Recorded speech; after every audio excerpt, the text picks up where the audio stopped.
que tu tá achando do impacto aí, embora você já tenha falado por alto, com a possibilidade de um novo governo, a possibilidade de novas lideranças políticas, ministros indicados pelo próximo presidente?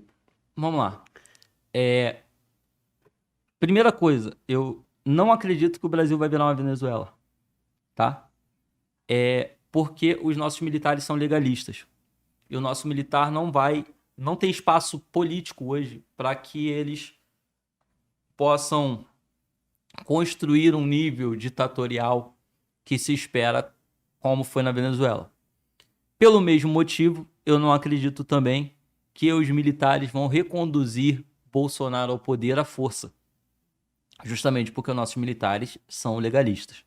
Ah, mas é ilegal o Lula assumir a presidência, visto que ele é um criminoso. Olha só. Para o cara ser considerado criminoso, ele tem que ser julgado por um juiz.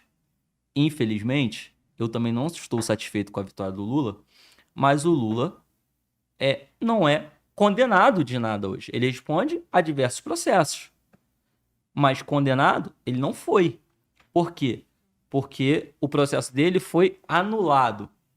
Voltou do zero. Então ele é só réu. Logo, não há ilegalidade, ele não tem ficha suja. Imoral? Talvez, mas ilegal não. Para ser ilegal, você teria que ter quebrado a lei. Mas as decisões foram pelos caras que veem se a lei foi quebrada ou não, que são os juízes. Então não é ilegalidade. Ah, mas o juiz agiu em causa própria. O pessoal do STF está legislando em causa própria, está legislando fora dos princípios constitucionais. Beleza, se você acredita nisso, então quem deve julgar um ministro do STF é o Senado. O Senado tem que iniciar uma provocação e ir lá e abrir um processo de impeachment contra o ministro por quebrar as suas prerrogativas constitucionais. Se o Senado não fez, então, em tese, os ministros do Supremo Tribunal Federal, os ministros do TSE, os ministros de todos os tribunais aí estão de acordo com a lei. Porque o Senado é quem tem que vigiar esses caras. Então, em que momento caberia uma ação dos militares? Se e somente se o Congresso mandasse fechar o STF do nada, o STF mandasse fechar o Congresso do nada, se os dois mandassem tirar o presidente do nada sem um processo de impeachment. Se o Exército ele só tem que manter um equilíbrio se os poderes agirem fora das suas prerrogativas. Só que o poder, para agir fora, ser considerado agindo fora da prerrogativa, outro poder tem que acusá-lo disso. E não houve isso.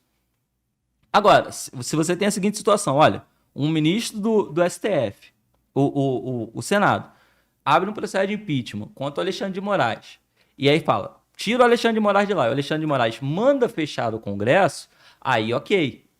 Aí você tem o Alexandre de Moraes desrespeitando a regra constitucional, que era ele deixar o STF por conta de uma decisão do Senado. Enquanto isso não acontecer, tá tudo dentro do jogo. Por mais que seja tosco, por mais que seja bizarro, por mais que incomode muita gente, por mais que pareça imoral, não é ilegal. Para ser ilegal, você precisa de uma decisão judicial que considere o fato ilegal. Aí, então os nossos militares não vão agir. O Lula vai assumir? Sim, o Lula vai assumir.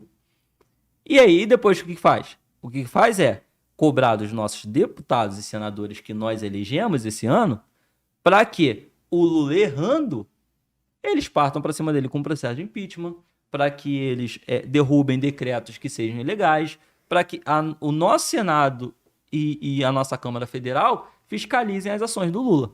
Agora, com relação aos ministros que ele está indicando, indicar o Fernando Haddad para a secretaria para ser ministro da Economia é meio engraçado, né? O Haddad foi um dos poucos prefeitos que não conseguiu se reeleger na cidade de São Paulo. É considerado pelos paulistas um dos piores prefeitos. Perdeu para governador para um candidato que nunca tinha concorrido em São Paulo, que foi o Tarcísio agora. E esse cara, que não foi quisto em São Paulo, vai ser imposto à força para o Brasil. Isso é lamentável, né? Mas, novamente, infelizmente, faz parte do jogo democrático. E é melhor que seja assim, que o jogo democrático continue acontecendo.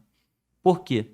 Se o jogo democrático ele deixa de ser jogado, isso abre brecha para a gente tomar sanções internacionais em níveis que vocês não podem imaginar. Quando eu digo em níveis que vocês não podem imaginar, eu não estou falando de só uma sanção econômica, não vai mais comprar frango e gado do Brasil, não. Eu estou falando literalmente países tentando invadir o Brasil. Vou dar um exemplo de situações onde esse tipo de ação militar que algumas pessoas estão querendo pode acarretar. Vamos lá. Os Estados Unidos é especialista em impor a democracia no mundo. Iraque, Afeganistão. Não que esses países fossem bons, tá?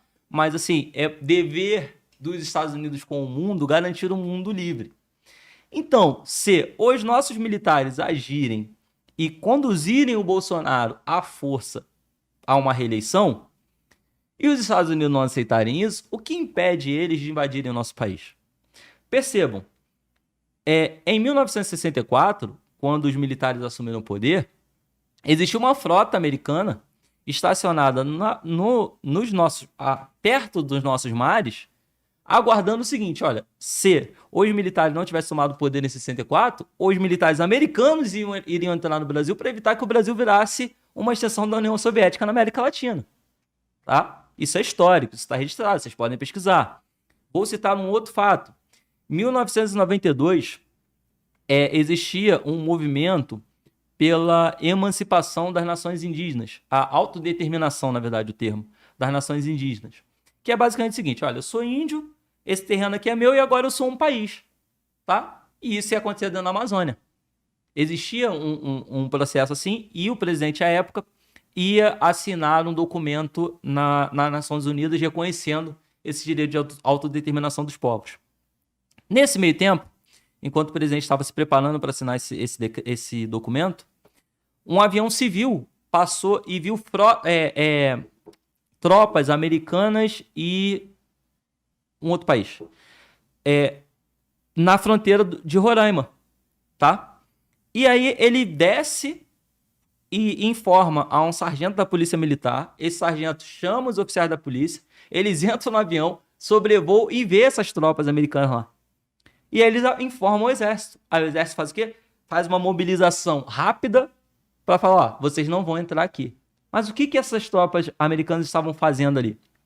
Elas estavam se preparando para que, no momento em que o presidente do Brasil assinasse o direito de autodeterminação dos povos indígenas na Amazônia, as tropas americanas iam entrar para ajudar os indígenas a serem uma nação independente.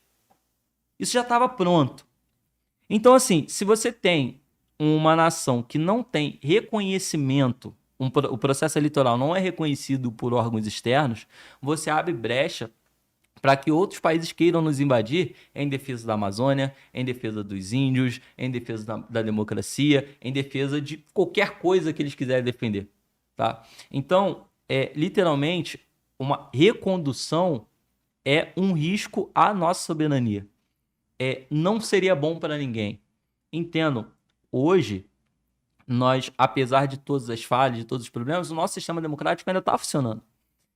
E o cara que hoje está no Twitter falando, o Bolsonaro é assassino, o Bolsonaro é genocida, o Bolsonaro isso, aquilo, outro, esse cara está com liberdade para falar. Se o exército age, a gente não vai ter mais liberdade para falar. Mas ninguém. Nós não estamos com tanta liberdade assim, porque hoje, olha só, hoje é uma parcela da população que tem um pensamento específico e não consegue falar. Mas se os militares entrarem, ninguém fala. Por quê? Porque o militar, ele não tem tempo para lidar com picuinha de fofoquinha. Então o militar simplesmente fala, cala a boca todo mundo, segue ordem e obedece. É assim que o militar funciona. Porque se foi necessário que os militares tomassem qualquer atitude, significa que o diálogo não funcionava mais. A força, ela só deve ser usada quando o diálogo não funciona mais. Então, se o diálogo político, os mecanismos políticos não funcionarem mais, não tem que ter diálogo. O exército vai funcionar assim. E aí esse cara que hoje, ninguém tá matando ele, ninguém tá torturando ele, ele podendo falar, ele já diz que está sendo torturado, que está acontecendo isso, aquilo, outro, Imagina se ele não puder falar, ele vai se sentir no direito de pegar uma arma e partir contra uma guarnição militar e atacar os quartéis e fazer e acontecer. E isso vai dar um rebuliço que a gente vai beirar numa guerra civil.